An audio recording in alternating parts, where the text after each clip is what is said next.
തിരുവോണ സദ്യയൊക്കെ കഴിച്ച് കുടുംബത്തിനും സുഹൃത്തുക്കൾക്കുമൊപ്പം ഓണം ആവേശമാക്കുകയാണ് മലയാളികൾ. നഗരങ്ങളിലും ബീച്ചുകളിലും ഉൾപ്പെടെ ജനങ്ങൾ ഒത്തുകൂടുന്ന ഇടങ്ങളിലൊക്കെ വലിയ തിരക്കാണ് ഈ സമയത്ത്. നമുക്കിപ്പം കൊച്ചിയിൽ നിന്ന് അരുൺ ശങ്കർ വിവരങ്ങളുമായി ചേരുന്നുണ്ട്. അരുൺ, ഊണൊക്കെ കഴിച്ച് സദ്യയൊക്കെ കഴിച്ച് അത് കഴിഞ്ഞ് കുടുംബത്തോടൊപ്പം അല്ലെങ്കിൽ സുഹൃത്തുക്കളോടൊപ്പം ഒന്ന് കറങ്ങിയിട്ട് വരാമെന്ന് വിചാരിക്കുന്ന ഒരു സമയമാണ്. അരുൺ ഇപ്പോൾ നിൽക്കുന്നത് എവിടെയാണ്? എന്താണ് അവിടുത്തെ കാഴ്ചകൾ? അതെ, ഇപ്പോൾ തിരുവോണ സദ്യയൊക്കെ കഴിഞ്ഞു. അതിനുശേഷമുള്ള ഒരു വിശ്രമത്തിൽ അല്ലെങ്കിൽ ഒരു ക്ഷീണത്തിലൊക്കെയാണ് ആളുകൾ. അപ്പോൾ സാധാരണഗതിയിൽ ഈ ഓണത്തിൻ്റെ കളികളൊക്കെ അല്ലെങ്കിൽ അത്തരം പരിപാടികളൊക്കെ നടക്കുന്നത് ഗ്രാമപ്രദേശങ്ങളിലാണെന്നാണ് വിചാരിച്ചിരിക്കുന്നത്. നഗരങ്ങളിലൊക്കെ ആൾക്കാരൊക്കെ തിരക്കുകളാണ്, അതുകൊണ്ട് അവർക്കങ്ങനെ ഒത്തുകൂടാനോ എന്തെങ്കിലുമൊക്കെ കലാപരിപാടികൾ നടത്താനോ ഒന്നും സമയമില്ലെന്നുള്ളതാണ് നമ്മൾ പൊതുവെ ധരിച്ചു വെച്ചിരിക്കുന്നത്. പക്ഷേ എൻ്റെ ധാരണ എങ്ങനെയായിരുന്നു? പക്ഷേ ആ ധാരണ മാറ്റിക്കളഞ്ഞിരിക്കുകയാണ് പാലാരിവട്ടം പള്ളിശ്ശേരി ജംഗ്ഷനടുത്തുള്ള സുവർണ വായനശാല. ഈ സുവർണ വായനശാലയ്ക്ക് ചരിത്രം 10-85 വർഷത്തിനധികമുണ്ട്. ആ വായനശാലയുടെ നേതൃത്വത്തിൽ വലിയ പരിപാടികളാണ് സംഘടിപ്പിച്ചിരിക്കുന്നത്. ഇതിൻ്റെ ഒരു നോട്ടീസ് തന്നെ ഞാൻ കാണിച്ചു തരാം. വലിയ നോട്ടീസാണ്. 4, 5, 6, 7 തീയതികളിലായിട്ട് പരിപാടികൾ നടത്തുന്നുണ്ട്. വലിയ മെഗാ ഷോയും അതോടൊപ്പം തന്നെ കൈകൊട്ടിക്കളി, അതോടൊപ്പം തന്നെ ഇവരുടെ തന്നെ കലാപരിപാടികളൊക്കെ നടത്തുന്നുണ്ട്. ഇപ്പോൾ ഇവരൊക്കെ തന്നെ ഈ സദ്യ ഉണ്ടതിന് ശേഷം അല്പസമയം ക്യാരംസ് കളിക്കുകയാണ്. നിങ്ങൾ ഈ സാധാരണ ഞാൻ ചിന്തിച്ചിരുന്ന ഈ നഗരപ്രദേശങ്ങളിലൊന്നും ഇത്രയും ആക്റ്റീവായിട്ടൊരു വായനശാല ഉണ്ടാകില്ലെന്നുള്ളതായിരുന്നു. അത് ആ ധാരണ മാറ്റി. നമ്മുടെ വായനശാല എന്ന് വെച്ച് കഴിഞ്ഞാൽ ചെറുപ്പക്കാരുടെ ഒരു കൂട്ടായ്മയാണ്. അതായത് പണ്ട് തുടങ്ങി ഇപ്പോൾ 1937 സ്റ്റാർട്ട് ചെയ്തു. പിന്നെ ഇപ്പോൾ ഇത്ര നാളായിട്ട് ഇത് അണമുറിയാണ്ട്, അതായത് ഒരു തലമുറ മാറ്റം ഇങ്ങനെ വന്നുകൊണ്ടിരിക്കുന്നുണ്ട്. ചെറിയ ചെറുപ്പക്കാർ ഇഷ്ടന്മാർ വരുന്നുണ്ട്. അത് നമ്മുടെ വായനശാലയുടെ ഒരു പ്രത്യേകതയാണ്. ഓണം എങ്ങനെയാ? ഓണം വൈബല്ലേ, തകർക്കണം. നമ്മുടെ വായനശാലയുടേതായ പ്രവർത്തനങ്ങൾ കൂടി മുന്നോട്ട് പോകും. ഇന്നത്തെ പരിപാടി എന്തൊക്കെയാണ്? ഇന്നൊരു കൈകൊട്ടികളെയുണ്ട്, വനിതകളുടെ. പിന്നെ നമ്മുടെ നാട്ടിലെ കുട്ടികൾക്ക് ഒരു കലാപരിപാടി അവതരിപ്പിക്കാനുള്ള വേദിയുണ്ട്. കുട്ടികളെല്ലാം എല്ലാത്തരം ആൾക്കാരും ഉണ്ട്. അതായത് മുതിർന്നവരുണ്ട്, പെൺകുട്ടികളുണ്ട്, കൊച്ചുകുട്ടികളുണ്ട്, ചെറുപ്പക്കാരുണ്ട്. അങ്ങനെ എല്ലാ വിഭാഗത്തിലുള്ള ജനങ്ങളും കൂടെ ചേർന്നാണ് ഈ വായനശാലയുടെ പ്രവർത്തനം മുന്നോട്ട് കൊണ്ടുപോകുന്നത്.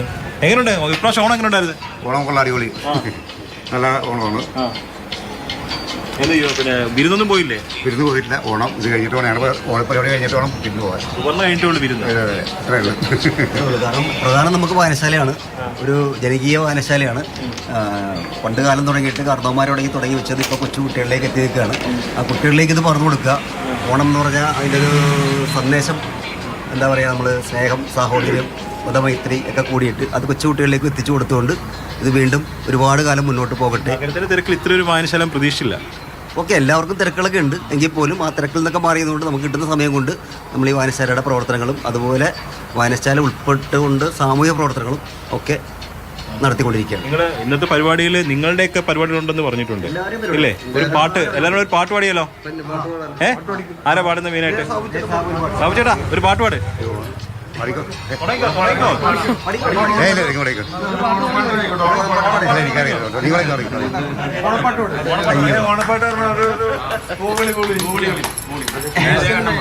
എല്ലാവരും ഒരുമിച്ചാണ്.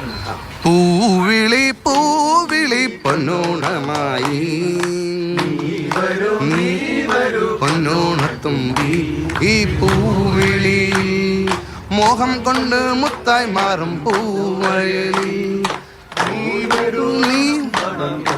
ഒരു പൂവിളി പൊന്നോണമായി നീ വരൂ പൊന്നോണത്തുമ്പി ഈ പൂവയലിൽ മോഹം പൊന്നിൻ മുത്തായി മാറ്റും പൂവയലിൽ നീ വരൂ ഭാഗം വാങ്ങാൻ പൂവിളി പൂവിളി പൊന്നോണമായി.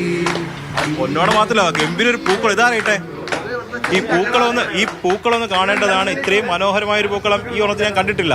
ഇത് എത്ര സമയം എടുത്ത് ഇട്ടേ? രാത്രി ഒരു 4 മണിക്കൂറോളം ട്രഷറടക്കമുള്ള പിള്ളേരുണ്ട്. ട്രഷറാണ്, യൂത്താണ് ഇതിന് പിന്നിൽ. ഈ പൂക്കളത്തിന് പിന്നിൽ ഈ യൂത്താണ്. നമുക്ക് ആ വിഷ്വലൊന്ന് കാണാം. ട്രഷറാണ്. പേരെന്തായിരുന്നു പറഞ്ഞേ? എൻ്റെ പേര് പ്രിൻസ് ആന്റണി. പ്രിൻസ് ആണ് ഇതിന്റെ ഈ ഇത് ഞാനല്ല ശരിക്കും പറഞ്ഞില്ല, എൻ്റെ കൂട്ടുകാരാണ്. അവരിപ്പോ എത്തിയിട്ടില്ല ഈ സ്ഥലത്ത്. പറയുകയാണെങ്കിൽ പേര് പറഞ്ഞോട്ടെ അവരുടെ ചെയ്തവർ. അർജുനുണ്ട്, റിനോയുണ്ട്, വിഷ്ണു ഉണ്ട്, വിശാഖുണ്ട്, അമലുണ്ട്, അങ്ങനെ ഒത്തിരി പേര്. അങ്ങനെ ഒത്തിരി പേര് അവരൊന്നും ഇപ്പോൾ പറയാത്തവർ ക്ഷമിക്കുക. ആ ചുരുക്കിയതാണ് കുറച്ച് ഇതായിട്ട് ചുരുക്കി. ഗംഭീര പൂക്കളെ വന്നപ്പോൾ പോലെ ശ്രദ്ധിക്കുന്നുണ്ട്. അത് അത്യാവശ്യം നല്ല പ്രൊഫഷണലായിട്ട് ചെയ്യുന്ന പിള്ളേരാണ് നമ്മുടെ കൂട്ടത്തിലുള്ളത്. നമുക്കൊരു ആർപ്പ വിളിച്ചാലോ?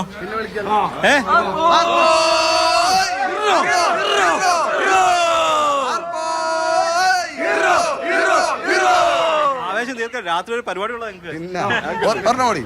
ഒന്നും കൂടെ. ആർപ്പോ